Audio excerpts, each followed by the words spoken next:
Narito na ang numero unong pagbabalita sa radyo na araw-araw. Pinakikinggan sa Luzon, Visayas at Mindanao. KBP Golden Dove Best News Program. Mula sa Head News Center ng pinakamaraming himpilan at number 1 na radio network ng bayan, RMN. Ito ang numero uno. RMN News Nationwide. RMN News Nationwide. Kasama ang maasahang broadcaster, Buddy Oberas, at ang KBP Golden Dove Best Newscaster, Weng de la Peña. RMN News Nationwide. RMN News Nationwide. Headlines. Ngayong tanghali sa RMN News Nationwide, ang imigay ng relief goods ng pamahalaan gagawing tuwing 2 o 3 araw. Every 2 to 3 days, uulitin natin yung cycle para mabigyan yung ating mga kababayan sa kanilang mga lugar. Gobyerno aminadong walang sistema para mapadali ang paghahanap ng mga kamag-anak sa mga missing. Bilang ang kumpirmadong patay na dagdagan na naman. Peace and order sa Tacloban, Leyte, kontrolado na ng pulisya. Sabi po at ngayon po ang peace and order doon ay mas maayos na po kayo kumpara po din dating sa una mga araw after po na Bagyong Yolanda. Ilang bus company nag-alok na rin ng libreng pagdadala ng mga relief goods sa mga sinalanta ng Bagyong Yolanda. Headlines. Balitang negosyo natin, Heritage House. Yung mga natitira po dyan sa Malolos, Bulacan, ipipreserve ng pamahalang lungsod. At Headlines. balita abroad, kontrobersyal na mayor ng Toronto, Canada umaming bumibili ng illegal drugs. Buong pansong pagsasarang boses ng balita. RMN News Nationwide. Mga kasama, si Father Nick Lalog. O Diyos, Ama naming mapagmahal, muli ka naming pinupurit at salamatan sa iyong walang hanggang kabutihan at kadakilaan. Higit pa rin nangingibabaw ang bigay mong buhay at biyaya sa aming lahat sa gitna ng trahedyang dulot ng Bagyong Yolanda.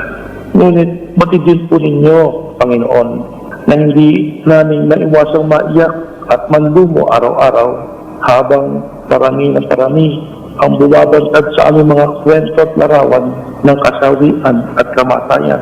Opo, Panginoon, may mga pagkakataong kami nag-aalinlangan sa iyong katapatan. Pero higit sa lahat, Panginoon, batid po namin ang marami naming kasamaan, hindi lamang sa aming mga magulang at sino paman, kundi pati laban sa kalikasan. Kaya't kami patuloy ninyong tulungan na palaging sundan at tularan ang iyong anak na aming Panginoong Yesus.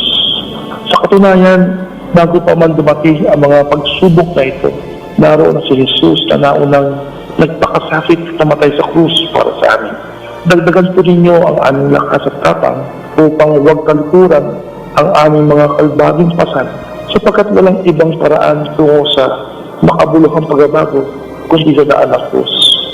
Sa krus lamang tunay naming malalaman na higit sa pagkain tubig, pag-ibig at pagdanay ang kailangan. Hindi lamang tirahan at higaan ang inaasahan, kundi ang aming kaisahan. Kaya naman, O aming Diyos, Ama, kami iyong tulungan. Bigyan niyo po kami ng tapang karatagan magsama-samang maglakbay, magsama-samang umahon at bumangon, magsama-samang tumungo kay Kristo sa tuwing na pagpapalitan ko. Sa kapangyarihan ng Espiritu Santo, ito'y aming hiling sa iyo, O Diyos Ama, sa ngalan ni Kristo. Amen. Pinakamalaking mga balita abot sa bawat Pilipino saan man sa bansa. RMN News Nationwide. Mabuhay Pilipinas, tanghali po ngayon ng Huwebes, November 14, 2013. Ito ang numero unong RMN News Nationwide. Ako si Buddy Oberas. Ako naman si Weng de la Peña. Tayo ay live na live sa DYRI 774 RMN Iloilo, DXIC 711 RMN Iligan, DYME 783 RMN Masbate, DXRS 918 RMN Surigao. Pa rin tayo international by www.rmnews.com/tv at WRMN New York, USA. Sa lahat po natin mga number 1 AM station sa buong bayan. RMN RMN News Panahon. Unahin natin ang panahon. Nakalabas na po ng Pilipinas ang low pressure area na si Zoraida. Huling namataan ho ang LPA na yan, 530 kilometers ng hilagang kanluran ng Puerto Princesa City, Palawan. Samantala, apektado naman ang easterly, so hangin at kaulapang nagagaling sa Pacific Ocean ng silangang bahagi ng Luzon at Visayas.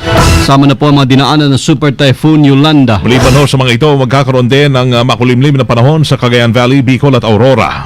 Asahan naman ang magandang panahon natin dito sa Metro Manila at nalalabing bahagi po ng bansa maliban sa bandang hapon na may biglang mahihinang pag-ulan.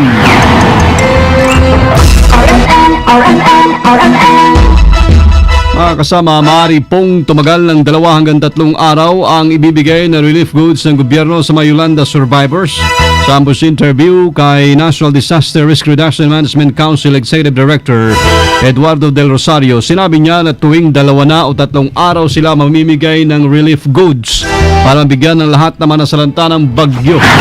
So every 2 to 3 days, uulitin natin yung cycle para mabigyan yung ating mga kababayan sa kanilang mga lugar. So makikita po natin kung every 2 to 3 days talagang massive yung logistics system, distribution, pati it starts sa pagpapak natin, pagre-repack ng mga family packs at pagdala sa lugar at pag-distribute sa mga evacuation centers at pagpapadala sa mga urban areas or town centers para makatulong din ang local government in the distribution process.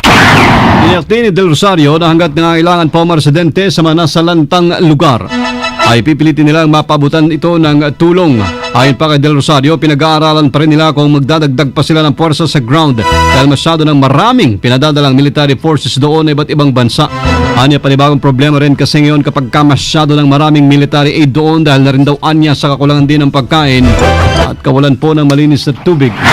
Naka-standby din yung ating mga sundalo kapulisan ready to support and provide assistance kapag kinakailangan. Baka naman masuffocate natin yung area ng security forces. May problema rin tayo doon sa ground dahil nga sa pagkain, saka sa tubig. Pagka dinagdagan natin na hindi naman kailangan, another problem, yung pagkapakain ng mga sundalo at pulis, nadadali natin doon. So, we must optimize yung what is on the ground at if that is enough already, then we will not send additional troops. If nangangailangan at nag-deteriorate ang peace and order, then dadagdagan. But report on the ground states that the peace and order situation is improving. Hindi po yan ang pahayag ni NDRAMC Executive Director Eduardo Del Rosario.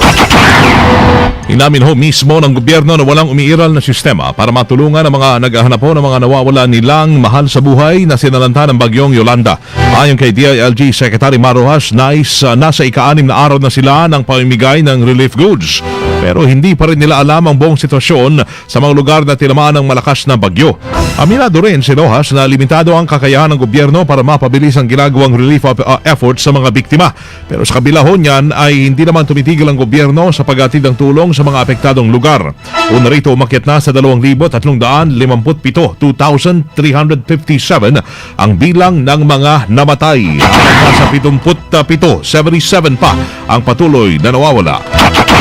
Kaugnay po niyan ay pumalo na nga sa 2,357 yung patay sa Yolanda. Ayon sa NDRAMC, maliban sa naturang bilang ay nasa 77 pa ang nawawala at 3,853 ang nasugatan. Karamihan sa mga namatay ay galing po sa Tacloban, Leyte. Nasa 1.7 million na pamilya naman na apektado ng kalamidad mula sa Regions 4A, 4B, 5, 6, 7, 8, 10, 11 at Caraga. Nagit naman sa kalahating milyon ang patuloy na tinutulungan po ng gobyernong nakaramihan ay nasa evacuation centers. Nabatid din na nasa 236,989 na mga bahay ang sinira o winasak ng bagyong Yolanda. Sa ngayon, nasa 4 billion pesos na ang inisyal na pinsala ng kalamidad sa infrastruktura at agrikultura maliban pa sa mga iba't ibang ari-arian. Samantala ay 10 rehiyon na sinalantaho ng bagyo, generally peaceful na. Sama natin sa Balita Live si Rhea Mamoga. RMN Report. Kontrolado na sa kabuuan ng peace and order sa 10 rehiyon na sinalanta ng Super Typhoon Yolanda. Ito ang inihayag ni NDRRMC Executive Director Eduardo Del Rosario. Anya sa ngayon nagtutulong-tulong na ang mga sundalo at pulis para mapanatili ang kapayapaan, lalo na sa Region 8, partikular ang mga lugar ng Tacloban City, Samar, na may mga report na looting o nakawan at presensya ng mga armadong grupo. Isa pa sa pinagtutunan ng pansin ng otoridad ay ang pagbibigay ng seguridad sa mga nagdidistribute ng relief goods, lalo ngunit may naganap ding pagharang ng mga armadong grupo sa mga nagsasagawa ng relief operation sa Matnog Sorsogon itong nakalipas na araw. Ayon naman kay PNP spokesperson to the Chief PNP Senior Superintendent Walden Mayor na may nakahanda ng puwersa ang PNP sa kayang kailanganin ang dagdag seguridad sa mga lugar na hinagutit ng bagyong Yolanda. Kasama mo sa Campo Aguinaldo, Rhea Mamogay, Tatak, RMN. Radyo mo nationwide. Kasama, tiniyak naman po ni Colonel Wilben Mayor, ang spokesman ng Chief PNP, na kontrolado na ng pulis ang insidente po ng looting o nakawan sa Tacloban, Leyte. Sa interview ng RMN kay Mayor, sinabi nito na nagpadala na sila na mahigit sa 1,000 pulis pa sa Tacloban at sa karatig na lugar na apektado po ng bagyong Yolanda para panatilihin ang peace and order. Sa ngayon po, nag-commit na po ang kapulisan ng mahigit kumulang sa 1,154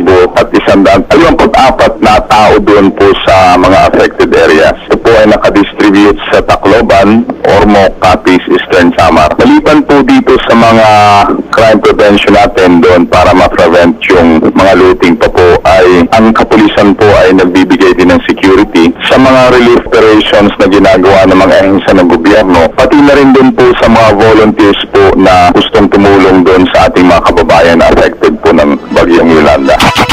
Malaka rin ng opisyal na mas maganda na ngayon ang sitwasyon sa peace and order dahil sa mga lugar na sinalanta ng bagyo kumpara daw nung unang araw matapos itong bayuhin. Naintindihan po natin sila sa kanilang nararamdaman, pati na rin po yung gutom na nararanasan nila. Subalit, gaya nga po ng ganong kondisyon, ay ang kapulisan po ay nakita po yung unang problema doon dahil ang priority po na utos sa amin ay i-enforce po yung law and order dahil nga po yung iba naman nating kababayan na maliban doon sa talagang merong valid reason para po kung kailangan nilang pangkain, yung iba naman po ay nagtitake advantage doon po sa situation. Aniya, nakahanda pa rin ang National Headquarters na magpadala ng karagdagang puwersa kung sakaling kailanganin, lalo na sa relief goods distribution. Nakaloko ng libreng serbisyo ang mga operator ng public utility bus at private cargo trucks upang maibiyahe ang relief goods sa mga nasalantang lugar na hindi na umaasa ng pondong panggasolina mula sa gobyerno. Maliban dito, inalok din ng mga operator ng bus ang serbisyo ng kanilang mga driver at maging ang gamit na sasakyan. Ayon naman kay LTFRB Chairman Attorney Winston Hines, nakipagpulong na siya sa mga operator ng truck at bus upang sila ay makatulong sa mobilization plan ng Department of Transportation and Communication upang maibiyahe ang relief goods, gamot, construction materials at iba pang material na tulong para sa daang libong naapektuhan ng bagyong Yolanda.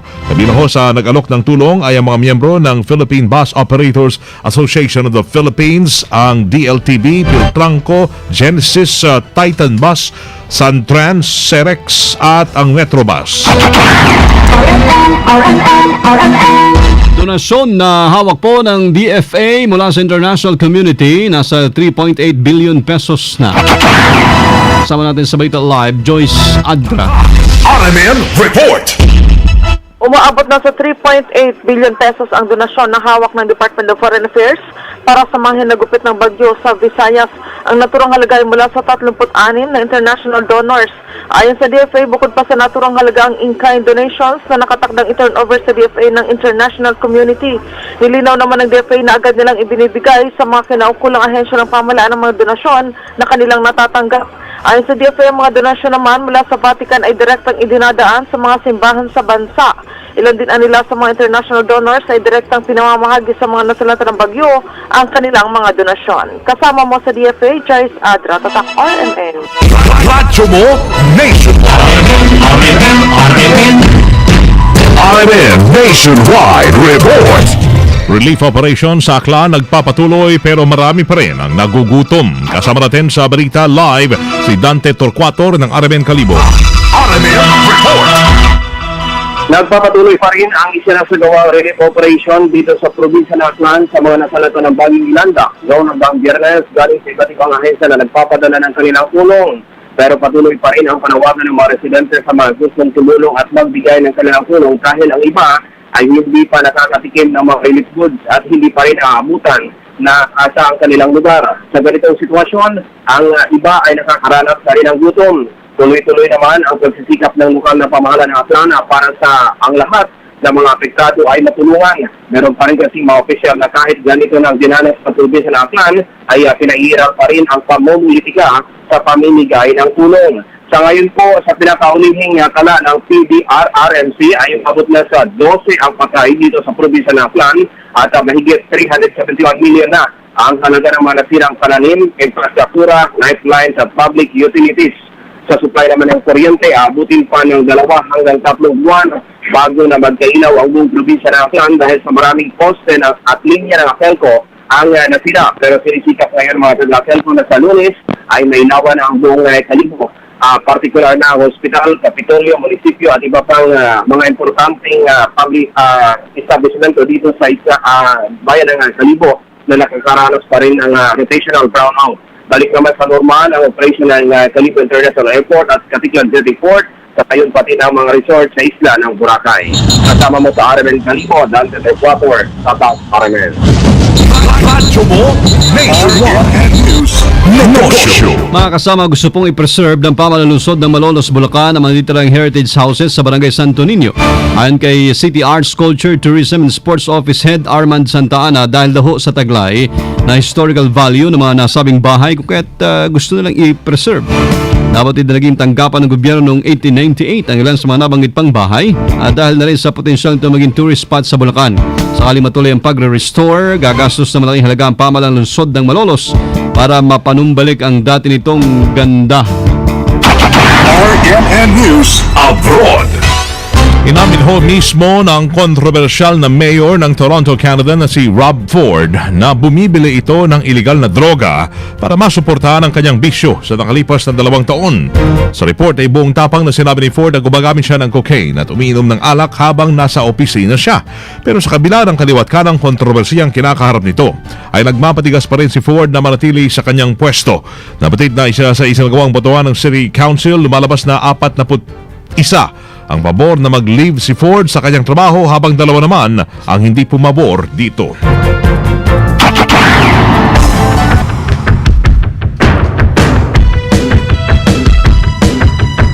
Live na live mga kasama mula pa rin sa RMN News Center, Makati City, Metro Manila, Philippines. Inyo pong narinig ang RMN News Nationwide.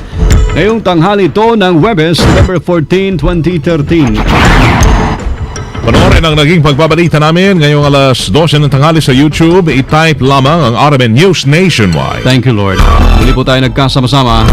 Salamat din ho sa inyo naging panahon ho sa amin. Kasama niyo po sa serbisyo publiko. Ako si Buddy Oberas. At Weng de la Peña. Dito pa rin sa tahanan na may maraming number 1 at pinakamaraming himpilan.